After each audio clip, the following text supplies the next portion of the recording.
요즘 영화나 드라마의 소재로 각광받는 것이 바로 좀비물입니다. 미국의 영화뿐만 아니라 한국의 영화나 한국 드라마에서도 그 소재로 좀비물들이 많이 쏟아져 나오고 있고 또 각광을 받고 있습니다. 그럼 왜 이렇게 좀비를 소재로 한 이런 드라마나 영화들이 많이 쏟아져 나오고 그리고 또 인기를 끌고 있는 것일까요? 그것은 아무래도 지금의 코로나 상황 때문이다 라고 생각이 들어집니다. 코로나가 바이러스에 의해서 전염되는 전염병인 것처럼 이 좀비도 바이러스에 의해서 감염이 되는 치명적인 전염병이기 때문에 지금의 코로나 팬데믹 상황이 이 좀비 드라마나 또 영화 같은 것들을 만들어내는 주된 원인이다 라고 생각할 수 있을 것입니다. 그런데 여러분, 이렇게 사람을 물어뜯어먹는 이 좀비들이 영화나 드라마에서만 등장하는 것이 아니라는 사실입니다. 우리가 살아가고 있는 이 실제의 세계에서도 좀비들이 살아가고 있다라는 사실이죠. 에이, 목사님 무슨 소리를 하는 거예요? 좀비가 어디 있어요? 이렇게 물으실 것입니다. 그러나 실제로 이런 좀비와 같은 공격성을 가지고 있고 또 사람을 향해서 마구 달려들어서 얼굴을 뜯어먹은 그런 사건이 실제로 발생했습니다. 미국 마이애미의 루디 유진이라는 사람이 좀비처럼 변해서 홈리스의 얼굴을 75%나 뜯어먹었고 출동한 경찰이 총을 쐈음에도 불구하고 고통을 전혀 느끼지 못하는 것처럼 보였으며 결국 5방의 총을 더 발사하고 난 후에야 그가 죽었다라고 말하고 있습니다. 여러분, 뿐만 아니라 미국의 필라델피아의 켄싱턴이라는 도시는 아예 도시 자체가 좀비 도시가 되어버렸습니다. 아이들이 학교를 오가는 거리에나 또 사람들이 일상을 살아가고 있는 주택가에서도 좀비들이 거리를 방황하고 있다라는 것이죠. 이 도시의 좀비들은 도저히 사람이라고는 말하기 힘들 정도로 눈으로 보고도 믿기지 않을 정도로 몸을 가누지도 못하고 또 알몸으로 몸을 비틀고 꺾으면서 때로는 차에 달려들기도 한다라고 합니다. 도대체 이게 어떻게 된 일일까요? 이것은 마약 중독에 걸려있는 사람들의 모습입니다. 마약으로 인해서 이들은 흡사 좀비와 같이 그렇게 변해버렸다라는 것이죠. 요즘 마약은 예전에 비해서 구하기도 쉽고 또 그 가격도 많이 싸졌으며 그 효능은 더욱더 강력해져서 더 많은 피해를 일으키고 있다는 것입니다. 마약의 종류와 성능에 따라서 자신의 몸을 해할 뿐만 아니라 다른 사람을 공격하면서 상해를 입히는 공격성도 점점 더 나타나고 있습니다. 다른 지역은 생각할 필요도 없이 우리가 사는 이 하와이만 해도 와이키키 지역 같은 곳에를 가보면은 술과 마약에 취해서 몸을 가누지도 못하고 다른 사람들에게 달려들면서 해를 입히고 공격하는 일들이 종종 발생하고 있습니다. 이런 일들이 왜 벌어지는 것일까요? 중독 때문에 그렇습니다. 여러분, 그럼 중독이란 무엇을 말하는 것입니까? 중독이라는 것은 어떤 물질과 대상 그리고 사람이나 행위에 인이 박힌다라는 뜻을 가지고 있습니다. 그러니까 인이 박히면서 욕망이 그 무엇에 예속되면서 중독이 일어나는 것인데 그 과정을 애착이라고 말합니다. 애착은 욕망을 노예로 삼아서 중독 상태를 창조하는 것이죠. 그래서 애착은 욕망의 모든 에너지를 어떤 특별한 행위들, 물질들, 사람들에게 이제 몰입시키게 되는 것입니다. 그러니까 중독이라는 것은 애착에서부터 시작되는 것이고 이 애착은 욕망을 매개체로 하여서 중독에까지 빠지게 만들어 버린다는 것입니다. 그래서 우리가 무엇에 애착을 가지고 살아가고 있는가, 어떤 것을 소중하게 생각하고 살아가고 있는가라는 것이 상당히 중요하다라는 것입니다. 앞에서 말씀드린 마약 중독자들은 우리와 전혀 다른 그런 사람들이 아니었습니다.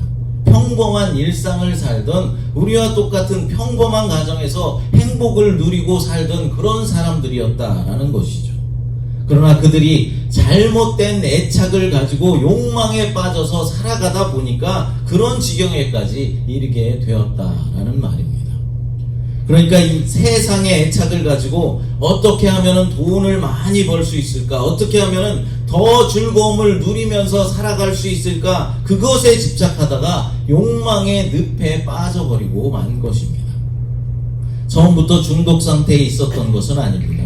처음에는 그냥 행복하게 살아보자, 좀 더 즐겁게 살아보자, 그런 것이었습니다.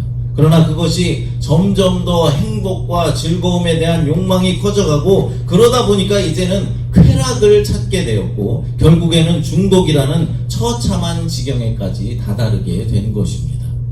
여러분, 우리도 예외일 수는 없습니다. 우리의 욕망이 세상적인 행복과 세상적인 즐거움에 있다면, 그래서 그 즐거움을 누리기 위해서 우리가 돈을 벌고 있다면 우리도 얼마든지 이러한 중독 상태에 빠져버릴 수 있다라는 사실입니다. 그러므로 우리가 무엇에 애착을 갖고 사는가, 어떤 것을 소중하게 생각하고 가장 중요하게 생각하는가라는 것이 중요하고, 또 우리가 그 사실을 깊이 묵도해 보아야 하는 것입니다. 그렇습니다. 사람들은 가장 소중하게 여기는 것을 마음에 두고 그것을 추구하면서 살아가고 있다라는 것입니다. 여러분들은 어떤 것을 추구하며 살아가십니까? 여러분들은 어떤 것에 지금 중독되어 계십니까? 여러분이 가장 소중하게 여기는 것은 무엇입니까? 세상의 행복입니까? 물질입니까? 아니면 자녀들입니까? 사랑하는 여러분, 성도의 마음 중심에는 하나님이 있어야 하는 것입니다. 세상적인 쾌락이나 돈, 자녀나 일 중독에 빠지면 안 되는 것이죠. 믿는 사람들은 예수 그리스도를 우선순위에 두어야 한다는 것입니다. 오늘 주신 시편의 말씀을 통해서 세상 중독에 빠져 사는 그런 자들이 아니라 어떻게 하면 그리스도를 우선순위로 하면서 살아갈 수 있는지에 대해서 생각해 보도록 하겠습니다. 첫째로, 하나님을 경외하는 삶을 살아가야 합니다. 본문 1절 말씀을 함께 읽어보겠습니다. 할렐루야. 여호와를 경외하며 그의 계명을 크게 즐거워하는 자는 복이 있도다. 여호와를 경외하라 라고 말씀하고 있습니다. 여호와를 경외하는 사람은 하나님을 즐거워하고 기뻐합니다. 하나님을 즐거워하고 기뻐하는 사람은 하나님이 주신 계명을 즐거운 마음으로 지킵니다. 그리고 그분을 예배하고 그분께 존경을 늘 표합니다. 만약 말씀에 순종하지 않으면서 말로만 하나님을 사랑한다, 말로만 예수님을 찬양한다 라고 고백한다면 그것은 하나님을 경외하는 것이 아닐 것입니다. 오늘날은 성경 공부나 설교들로 하나님에 대한 지식들은 엄청나게 넘쳐나고 있지만은 말씀을 지키는 것은 과거 어느 때보다도 약해져 있는 것 같습니다. 우리가 말씀을 단순히 알고 있는 것과 그 말씀을 온전히 믿는 것, 그리고 그것을 믿는 대로 행하는 것은 엄청난 차이가 있는 것입니다. 여러분들은 성경 말씀을 대할 때 어떻게 합니까? 만약에 성경을 읽어 나가다가 이렇게 설교를 들으시다가 잘 이해가 안 되거나 자신이 생각할 때 이런 일들이 도저히 일어날 수 없다라고 생각하는 그런 말씀을 읽거나 들으면 어떻게 하냐는 말입니다. 이해가 되지 않으니 그냥 넘어가 버리는 경우가 많이 있는 것 같습니다. 아니면은 목사님이 말씀하시니까 그냥 믿자 이렇게 하기도 합니다. 그런데 여러분, 내가 진짜로 성경의 말씀을 믿질 못하고 이런 일은 있을 수 없다라고 생각하는 것이 있다면은 우리의 믿음은 아직도 멀었다라는 사실을 알아야 할 것입니다. 왜냐하면은 성경의 말씀을 실제적으로 마음속 깊이 믿지를 못하고 그냥 넘어가거나 그렇다고 치자라는 식으로 받아들이면은 우리의 삶에는 절대로 변화가 일어나지 않기 때문에 그렇습니다. 예를 들어서 소년 다윗과 골리앗이 이제 싸움을 벌였는데 그 싸움에서 다윗이 물맷돌 하나로 그 거인 골리앗을 물리쳤다, 쓰러뜨렸다, 그래서 승리했다라는 사실을 여러분들은 정말로 믿으십니까? 그렇게 어떻게 그 작은 소년이 그 거인을 이길 수 있어요? 승리할 수 있어요? 혹시 이런 마음을 갖고 있지 않습니까? 그런 일은 일어날 수 없다라고 생각하고 있지는 않습니까? 여러분, 정말로 다윗이 골리앗에게 승리했다라는 사실을 믿지를 못한다면 우리의 삶의 여러 가지 장애물에서도 우리는 절대로 승리할 수 없는 것입니다.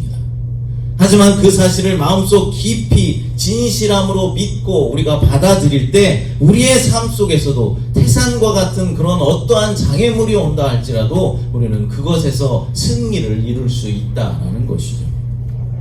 마리아가 처녀의 몸으로 잉태하여서 아기 예수를 낳았다라는 사실이 여러분들은 믿어지십니까?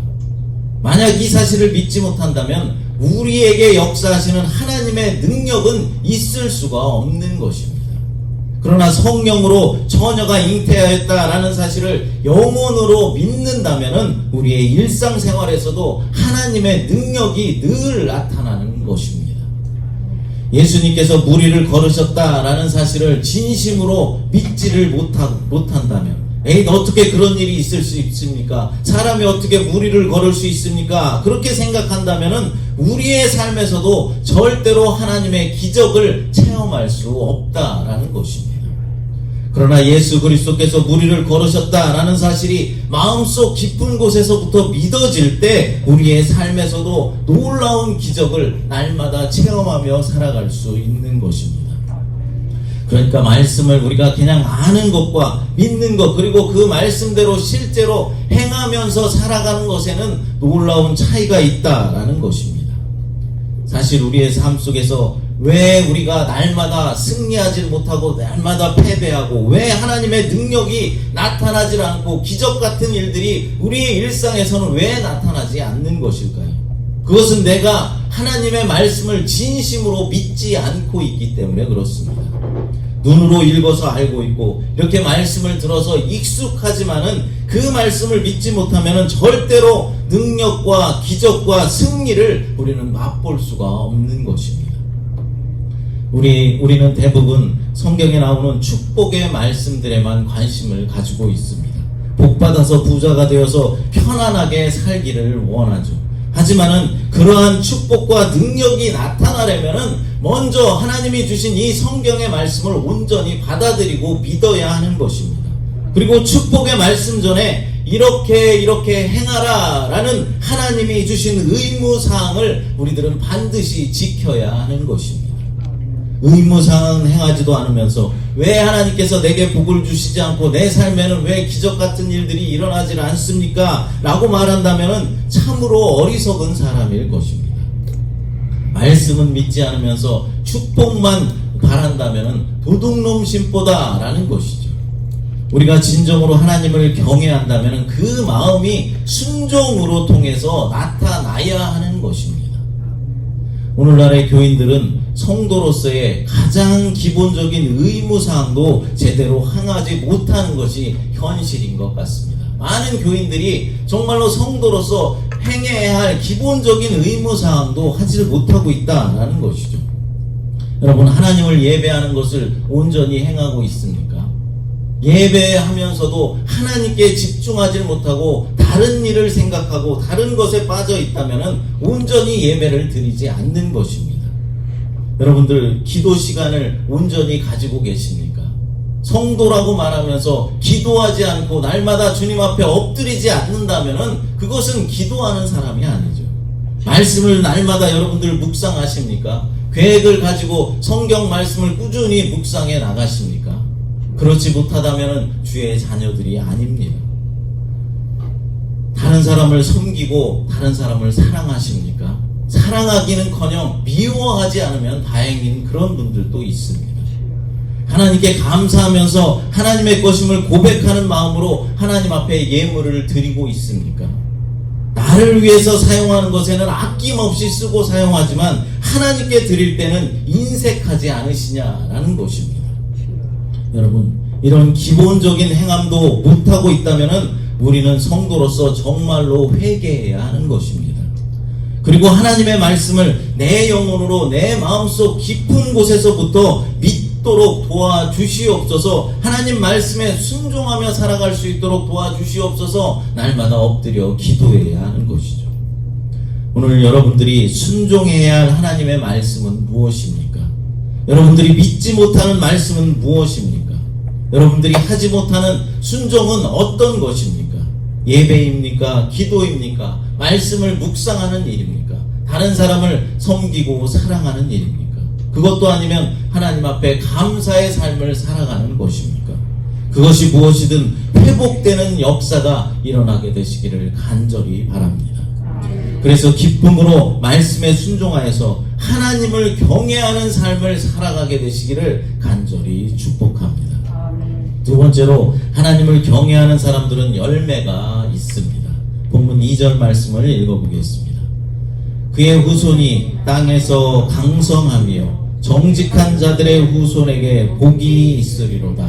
아멘. 하나님을 경외하고 그분의 계명을 지키는 자에게는 복이 임한다 라고 말씀하고 있습니다.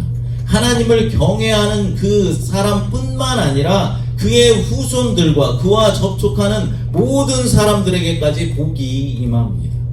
물론 구원도 하나님의 축복도 다 개인적인 것입니다. 부모가 믿음이 좋고 믿음이 훌륭하다라고 해서 자녀도 당연히 훌륭한 믿음을 가지고 있을 것이다, 그런 보장은 없는 것이죠. 그러나 중요한 것은 회심의 기회가 주어지는 현장에는 대부분 기독교적인 환경이 있었다라는 사실입니다. 회심한 사람의 주위에는 믿음의 사람이 있었고 그 사람을 위해서 기도하는 사람이 있었고 하나님의 말씀을 접할 기회들이 많이 있었다라는 사실입니다. 그러므로 훌륭한 믿음의 부모 밑에서 훌륭한 믿음의 유산을 이어받을 자녀가 나올 확률이 높다라는 것이죠. 물론 하나님의 은혜가 전제되어야만 하지 말입니다. 또한 하나님을 경외하는 사람은 자연스럽게 다른 사람에게 은혜를 베풀고 꾸어주며 돕는 삶을 살아갑니다. 본문 4절과 5절을 읽어보겠습니다. 정직한 자들에게는 흑암 중에서 빛이 일어나나니 그는 자비롭고 긍휼이 많으며 의로운 이로다. 은혜를 베풀며 꾸어주는 자는 잘 되나니 그 일을 정의로 행하리로다. 아멘. 하나님을 경외하는 사람들은 이웃에게 은혜를 베푸는 등 정의로운 일들을 행해야 한다라고 말씀하는 것입니다. 그러니까 믿음의 사람들은 축복의 통로의 역할을 감당해야 한다라는 것입니다. 축복의 통로가 된다는 것은 그럼 무엇을 말하는 것입니까? 하나님을 경외함으로 받은 축복을 다른 사람들에게도 전달할 수 있어야 한다라는 것이죠. 성경에서 축복의 통로가 된 사람의 예를 든다면 가장 먼저 떠오르는 사람이 요셉일 것입니다. 요셉은 형들의 시기로 애굽의 친위 대장 보디발의 집에 종으로 팔려 나갔습니다. 그렇지만은 그때부터 요셉은 축복의 통로가 되었습니다. 요셉이 보디발의 집에 가정 총무를 맡아보면서부터 보디발의 가정은 복을 받게 되었고, 나중에 요셉이 애굽의 총리가 되었을 때에도 세계적인 흉년에도 불구하고 요셉은 애굽 땅의 복의 통로가 되었습니다. 창세기 39장 5절 말씀 읽어보겠습니다. 그가 요셉에게 자기의 집과 그의 모든 소유물을 주관하게 한 때부터 여호와께서 요셉을 위하여 그 애굽 사람의 집에 복을 내리심으로 여호와의 복이 그의 집과 밭에 있는 모든 소유에 미친지라. 아멘. 요셉을 위하여서 그 애굽 사람의 집에 복을 내리셨다라고 말씀하고 있는 것입니다. 그러니까 보디발 때문에 보디발의 집이 복을 받은 것이 아니라 요셉 한 사람 때문에 보디발의 집에 복이 넘치게 되었다라는 말입니다. 우리도 이렇게 되었으면 좋겠습니다. 요셉 한 사람의 믿음을 보시고 보디발의 집이 축복을 받았던 것처럼 나 때문에 우리 가정이 복을 받고 나 때문에 내가 다니는 직장이 복을 받게 되고 내가 있음으로 인해서 우리 교회에 복이 되었으면 좋겠습니다. 저 사람이 우리 회사에 들어오고부터 우리 회사의 매출이 늘어났어. 저 성도가 우리 교회에 등록하고부터 우리 교회가 화목해졌고 부흥하게 됐어. 이런 말들을 우리는 들어야 한다라는 것입니다. 그런데 반대로 저 사람 때문에 우리 회사 망하게 생겼네, 저 집사님이 우리 교회에 오고부터 자꾸만 분쟁이 생겨, 이런 말을 들으면 안 된다라는 것이죠. 성도는 당연히 어디 가서든지 나 때문에 복이 되고 나로 인하여서 그곳이 축복을 받고 번창을 해 나가야 하는 것입니다. 그러므로 우리는 어디에 가든지 복이 돼야 되고 분란을 일으키는 그런 자가 아니라 화목하게 하고 평화하게 하는 은혜의 통로들이 되어야 하는 것입니다. 또한 하나님을 경외하는 사람은 흉한 소식이나 위협적인 소식이 들려와도 두려워하지 않는다라고 말씀하고 있습니다. 본문 7절 말씀을 보겠습니다. 그는 흉한 소문을 두려워하지 아니하며 여호와를 의뢰하고 그의 마음을 굳게 정하였도다. 아멘. 여호와를 경외하는 사람은 나쁜 소문이 나도 두려워하지 않는다라고 말씀하시는 것입니다. 왜 그렇겠습니까? 모든 일이 하나님의 주권 아래 있다라는 사실을 믿고 있기 때문에 그렇습니다. 하나님이 붙잡아 주시고 함께 해주시면은 그 어떤 어려움도 두려워할 필요가 없기 때문에 그렇습니다.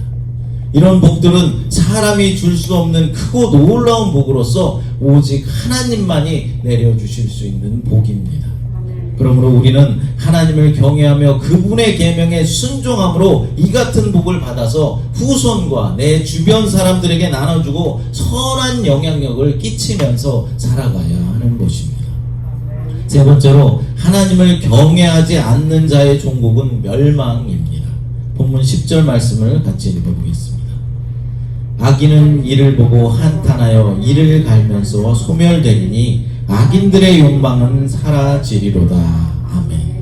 하나님을 경외하지 않는 악인들은 하나님을 경외하여서 성도들이 하나님으로부터 받은 복을 질투하며 한탄하다가 결국 소멸되고 말 것입니다. 그렇습니다. 악인들의 마지막은 멸망이다라는 사실입니다.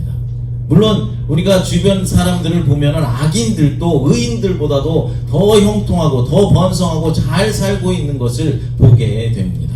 그러나 그것은 일시적인 현상에 불과하다라는 것이죠. 그들은 세상 욕심과 죄로 인해서 점점 더 멸망길로 들어가게 되는 것입니다.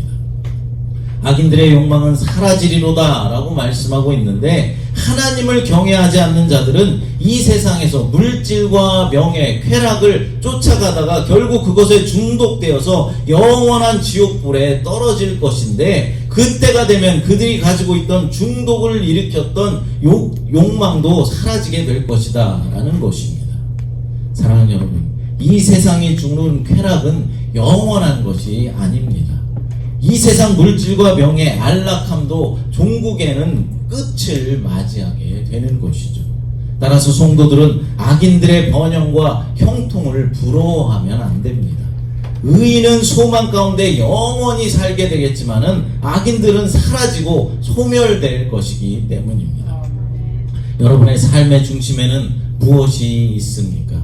여러분들이 지금 무엇에 가장 많이 관심을 가지고 있고 추구하고 계십니까? 여러분들은 어떤 것에 지금 중독되어 계십니까? 세상 욕심으로 중독되어 있지는 않으십니까? 우리가 중독되어야 할 단 하나는 바로 하나님의 말씀입니다. 하나님의 말씀을 중심에 두시기 바랍니다. 그리고 말씀에 순종하기를 기뻐하십시오.